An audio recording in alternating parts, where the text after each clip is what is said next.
Na kombo ya tata mwana pe tata molimo santo mbote na bino nyonso ba tata pe bandeko bokolandaka biso nalingi ko répondre mpona ba question oyo botuni tuni pe bokome mingi concernant bandeko oyo bomoni bililingi na bango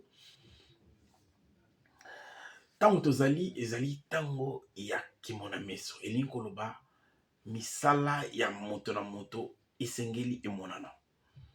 Premier exemple na talisi bino photo ya mama Mwilu Kiawanga, mama Marie, la conseillère directe ya chef spirituel.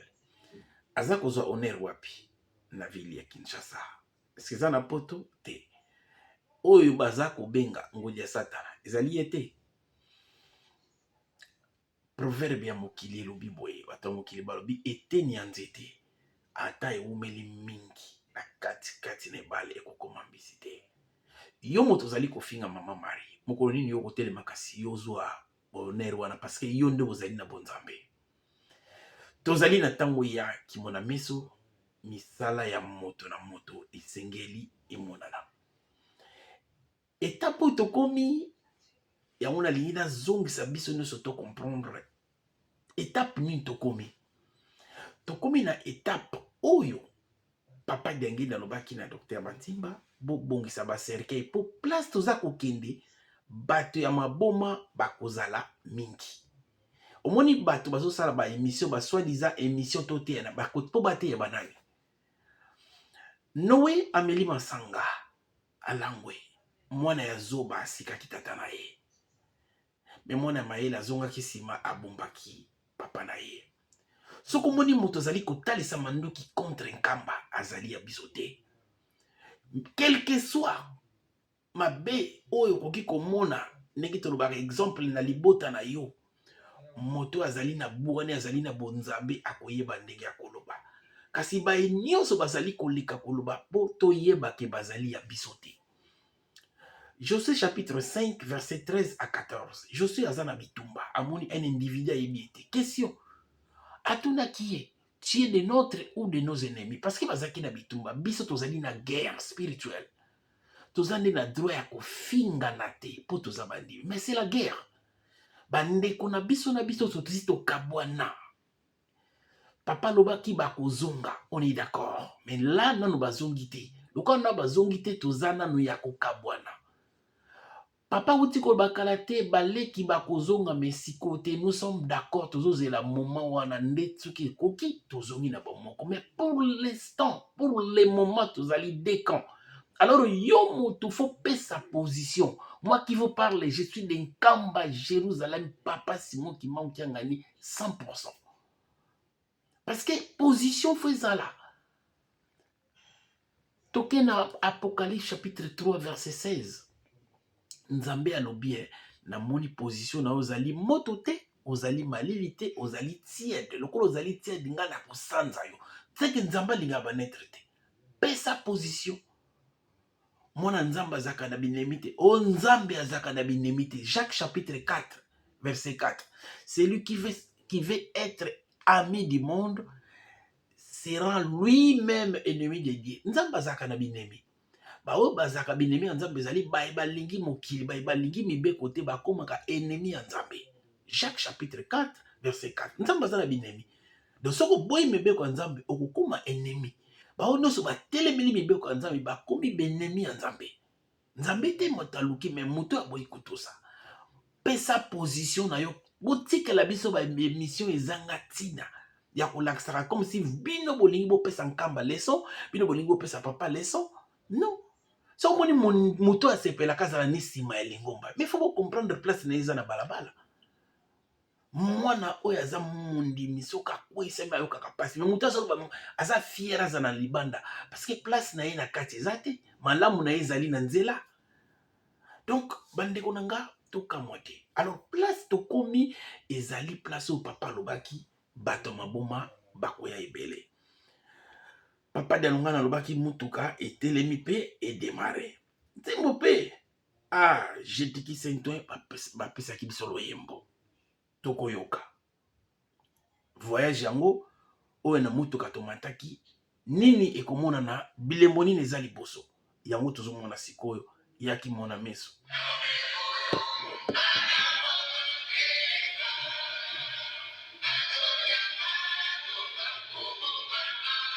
Batioli ya bato bakobomama na mobembo tozokende oyo tata molimo santo azomema biso makambo nini ekomona na liboso.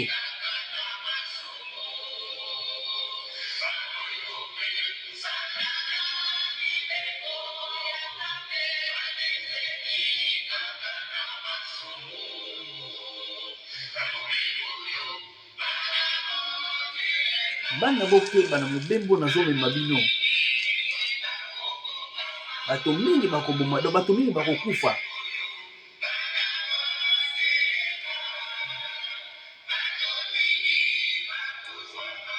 Bato mingi bakozwa maboma, bomoni nde bakomi. Donc tokomi na ba fou spirituel, bato baza na liboma spirituel. Donc azokanisa zoloba makambo eza na nzela, nzoka mitu na bango esa ya kobeba.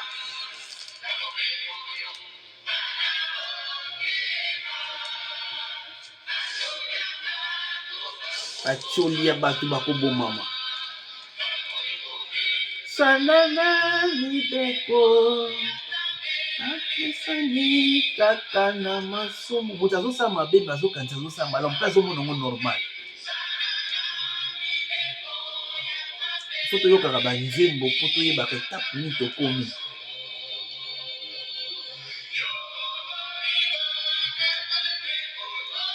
Sala mosala na yo, yo mobomi, yo motioli, yo mobebisi, sala mosala na yo.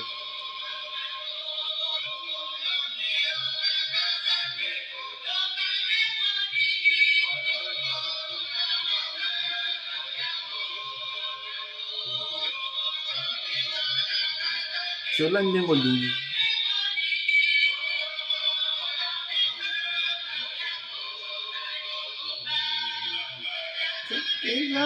Kaka boye.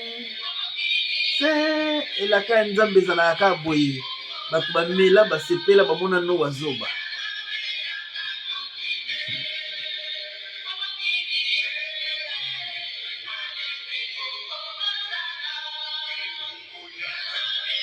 Etumbu ya nzambe yaka noki te. Ozosala mabe, ozolia, ozomela, ozokomona yo na yo. Mais etumbu ya nzambe yaka noki te malembe. Donc osali mabe okobosana. Lokola mbuma moko liaki ya avocat obwakaki me kuna nzete ezobima. Kanda ya nzambe yaka malembe. Sala ba succès, sala ba vie na internet, bato bayoka yo, bamona yo. Mais etumbu ya nzambe eyaka mbangu te. Okobosana, cela veut dire osala makambo moko bosana, mais tango pasi moko koyela yo, okomi komituna mais pasi oyeli ngai euteli nga wapi. Yo mutu opesa leson na papa Simon Kimbangu yanga. Yo ki asolo kiti oya vanda ko papa dianga na baki batia na kiti ofanda okosala minute boni, mais oya vandi yo ndo omoni yo na mayelo pesa ye. Parce que bino boza bato ba mboka moko, parce que yo tanga na ba papa, parce que mayele ya bomoto pa ya nzambe ezali folie. Boza komi mona boza na mayele kasi bozangi bonzambe kati na bino spiritualité ezali te. Yango wana bozo sala makambo ya bosoto. Bo pesa position na bino se yebani ki bozali ya biso te. Biso tozali kotala Yerusalemi, tozali koyokela Yerusalemi, toyebete nzambe akosaka te. Bana ya papa Simon Kimbangu Kiangani, tozala na biso kimia. Oyo elingi nzambe kaka yango ekosalama. Oyo elingi bato te. Tozali pour nyonso oyo papa kobongisa. Toza contre bandeko te bakenda bazonga non. Mais biso tozoyokela oyo papa koloba. Soki papa lobi ne yango tokotosa. Mais bato baza kosala ba émission ko distraire bino bo bima na bango pamba te to komi na tango ya bato maboma bakomonana. Yango bomoni misala ya bato bazala kobanga te, mais mama likambo itumbu ya nzambe eyaka noki te. Nyonso toza kolona tokobuka yango na kombo ya tata mwana pe molimo santo. Amen.